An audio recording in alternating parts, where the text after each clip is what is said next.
Welcome to the Weekly Hijack. Hello, all you peoples. Tonight, with Once Upon a Time edition, the episode is Firebird, which was apparently a tumultuous episode. I mean, what I saw was, well, a lot happened, but I missed like the first half of it. Yeah, he missed the first 20 minutes. He came in, and I'm like, here's what happened. He's like, what? You only missed 20 minutes? I'm like, yes. Like, in the first 5 minutes, there was, True Love's Kiss and all this other brouhaha.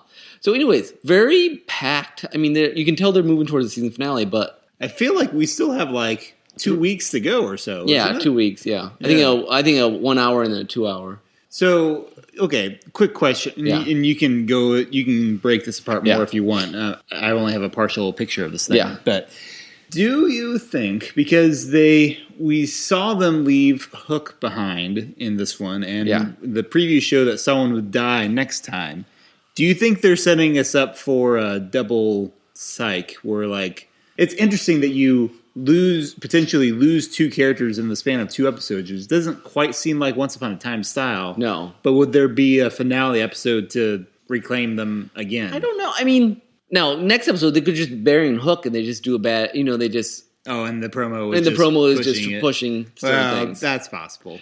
I don't know. I mean, part of me really... Okay, it's sad losing Hook and everything, but it felt very... I felt like a good ending. Well, I mean, they could bring... Now, here, Once More Time will double back on all kinds of stuff. Yeah. And I don't know that I would necessarily call foul on that because of the type of show it is. But at least to me, I don't think they would need to. And depending on how they do it, might feel a little cheaty. Yeah. I mean, I was always a little skeptical that the same method that they use... I mean, I thought it was clever that they said, look, Hook's been dead for a while, apparently. And, they'd say... I was skeptical that would work... Partly just because it seemed like, well, then they could do that for all the time now. Like, as long as they have someone, always break their heart. It seemed like what worked with Snow and Charming should be a one-time thing. So, yeah, I kind of agree. It didn't feel forced to me to leave Hook down there because they had never really found a better solution for it. It felt surprising. You just figured they'd get out on Once Upon a Time, but also oddly satisfying. It's a good time to do such a thing. Yeah.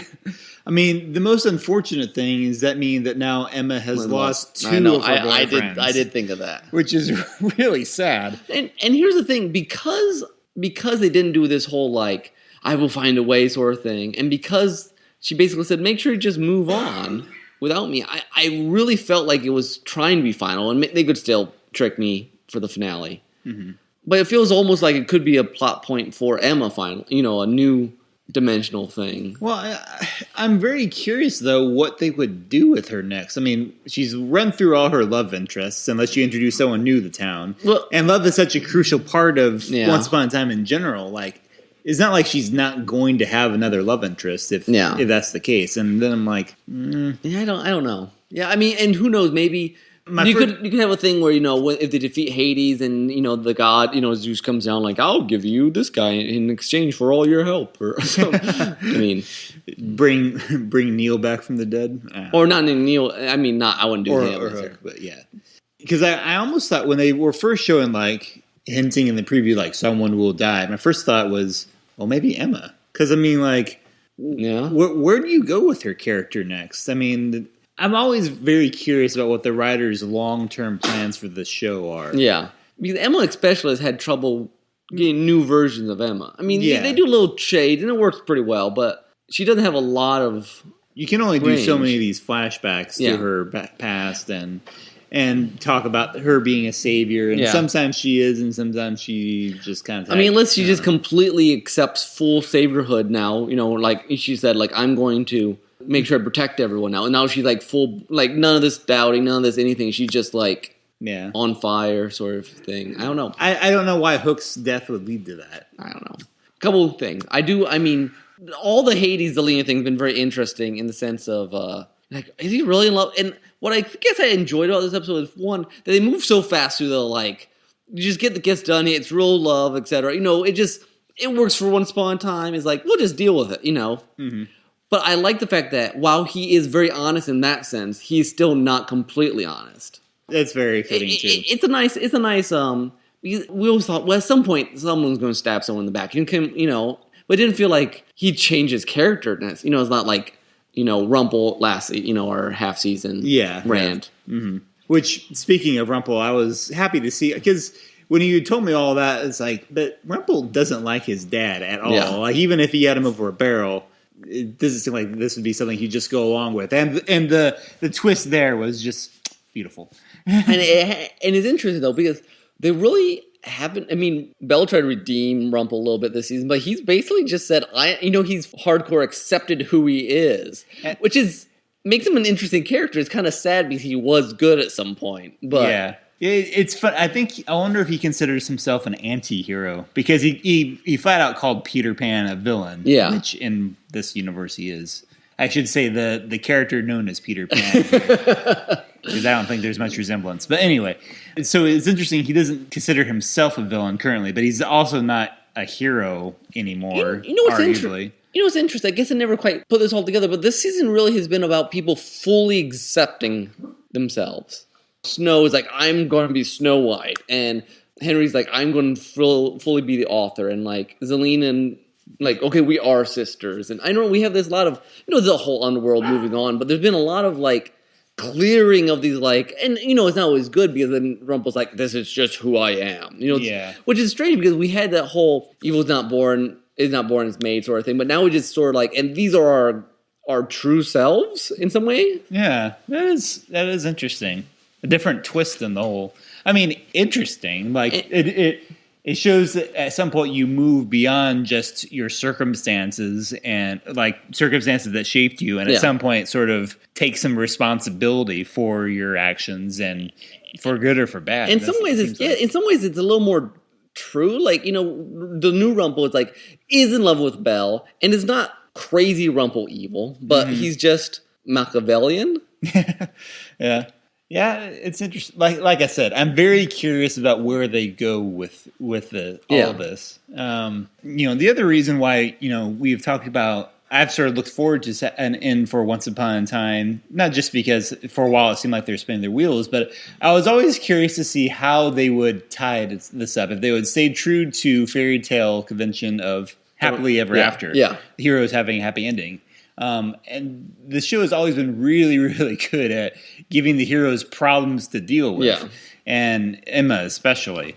And I'm curious how they would actually give, especially her at this point. Yeah, like Cruella has her happily ever after now. She's in charge of the Underworld. I mean, yeah, I don't know. So I don't know. I enjoyed the episode. It was nice to have so many things moving, and in some ways things unexpected, or even the twist that you kind of felt like were going to come at some point, didn't come off. They came off well.